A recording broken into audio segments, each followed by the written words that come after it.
My name is Alex. I am 24 years old. I live in a small apartment in the city, the kind where the walls are thin and the sounds of life outside never really stop. I work at a small tech company, doing tasks that barely excite me anymore. Most days I feel like I am drifting through life, not really knowing which way to go. It all started last winter. I was struggling with a huge decision, whether to quit my job and pursue my dream of becoming a writer, or to stay safe and keep living the way I always had. I felt trapped, as if every choice I made was a weight pressing down on me. Nights were the worst. I would sit by my window, staring at the dark streets below, thinking about what I wanted, but never daring to take a step forward. Some nights, I would feel this strange emptiness, like something was missing from my life.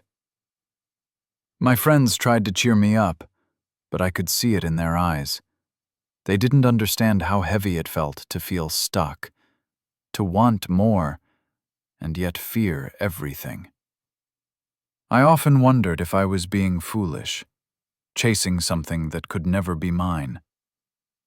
Then, one night, something happened that changed everything. I was walking home from work, later than usual, the streets empty except for the flickering streetlights. I decided to take a shortcut through an alley I had never noticed before. It smelled of wet stone and old paper. And there, at the far end, was a figure. At first, I froze. The figure was pale, almost glowing in the dim light. Its eyes seemed to look right into me, and I felt a strange mix of fear and calm. "Alex," it said softly, its voice echoing strangely, almost like it came from everywhere at once. I stumbled backward, heart pounding. Who are you?" I asked, my voice trembling. "I am someone who has been waiting," the figure said. "I can help you." I wanted to run, but something made me stay. There was a sense of familiarity in the air, though I knew I had never met this person, or whatever it was. The ghost, for that is what it must have been, told me to follow it. I walked, hesitant, but my curiosity was stronger than my fear.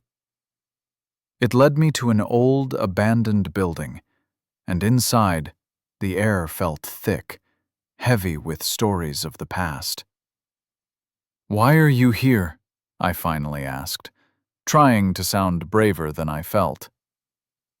"To guide you," the ghost said simply. "You are at a crossroads, Alex. You do not know which way to go." I laughed nervously. "I don't need a ghost to tell me that." "Perhaps not," it said. "But wisdom can come from the most unexpected places." It paused, and then said something that made me shiver. "You fear leaving safety. But safety is an illusion, Alex. Life begins at the edge of fear. You must trust yourself, even when the world seems uncertain." I didn't understand at first. How could a ghost, someone who shouldn't exist in the living world, understand my life better than I did? But as it spoke, I felt a warmth, like someone was holding my hand through the darkness. "For years you have waited," the ghost continued. "You have been afraid of failing, afraid of being judged, afraid of losing what little you have. But those fears will never let you live fully. To write, you must embrace the unknown." I looked at it, feeling tears prick my eyes. "But what if I fail? What if I ruin everything?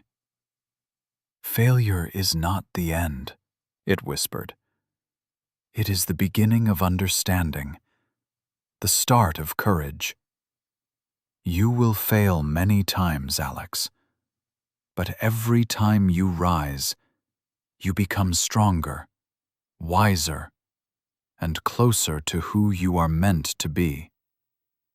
I felt my chest tighten. I had never heard anyone speak so directly to the part of me that wanted more, but was too afraid to take it. For the first time in months, I felt a flicker of hope. Then the ghost said something even stranger. You will find guidance in silence. Listen to the small signs, trust your intuition, and always remember, the path you fear the most is often the one you are meant to take. It began to fade, slowly, like mist in the morning sun. One last thing, it said. Do not wait for permission. Do not wait for the perfect moment. That moment is now. And then it was gone. I stood there, alone, but not afraid. The alley seemed brighter somehow, and I felt lighter, as if a burden I hadn't realized I was carrying had been lifted. I walked home slowly, thinking about every word the ghost had said. That night I couldn't sleep, but it was not restless sleep. It was filled with plans, ideas, and a strange courage that I had never felt before. The next morning, I made a decision. I quit my job. It was terrifying, and I worried constantly about what I would do next. But I began to write every day. I wrote about my life, my fears, my dreams. I wrote stories that came from deep inside me, stories I had kept hidden, thinking no one would care. Slowly, things began to change. I submitted my first story to a small online magazine. It was accepted. The feeling of seeing my words published, of knowing someone else had read them, was overwhelming. It gave me hope. I realized that the ghost had been right. Life begins at the edge of fear. I still remember that night in the alley. Sometimes when I am unsure or afraid, I close my eyes and I hear its voice in my mind, guiding me. The fear never completely disappears, but it is no longer paralyzing. It becomes a signal telling me I am moving forward. A few months later, I started a small blog. I shared my journey, my struggles, and my small victories. People began to write to me, telling me that my words helped them, that they understood my fears because they had the same ones. I realized that what I thought was my weakness, my fear, my uncertainty, was actually my strength. Because I had experienced it, I could share it, and maybe I could help others find their courage too. That year, I published my first collection of short stories. It wasn't perfect. Some stories were raw, some were flawed. But every single one had a piece of my heart. And I knew, deep down, that the ghost had been right. To embrace life fully, we must take the steps we fear the most. I also started to notice little signs in my life. A phrase in a book, a line in a song, a quiet moment in the park. These small whispers guided me, just like the ghost had said.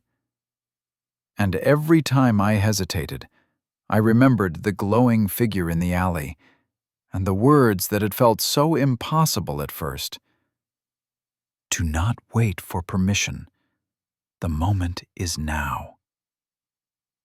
Now, life is still uncertain. There are days when fear returns, and I wonder if I made the right choice. But I no longer let it control me.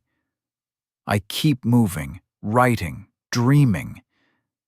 And I have learned that courage is not the absence of fear. It is acting, even with fear inside you. The most important lesson I learned is this: guidance can come from the most unexpected places. Sometimes it is a person, sometimes it is a book, and sometimes it is a ghost, whispering truths we were too afraid to hear. Life is filled with moments like that, moments that can change everything if we are willing to listen. I am still Alex, 24 years old, living in my small apartment, writing stories and chasing dreams. But I am no longer the same person who wandered through dark streets, lost and unsure. I am someone who knows that fear is temporary, but regret lasts forever. I am someone who has learned to trust life and myself, even when the world seems uncertain. And now, I try to live fully every day. I write, I share, I take risks, and I help others when I can. Because I know what it feels like to feel lost, and I know what it feels like to find a light, even in the darkest moments. So if you are afraid, if you are unsure, if you feel like you are trapped in a life that does not belong to you, remember this: the courage you need is already inside you. Sometimes it just takes someone or something to remind you. Life is waiting for you. Take the step. Listen carefully. Trust yourself. And never let fear decide your story.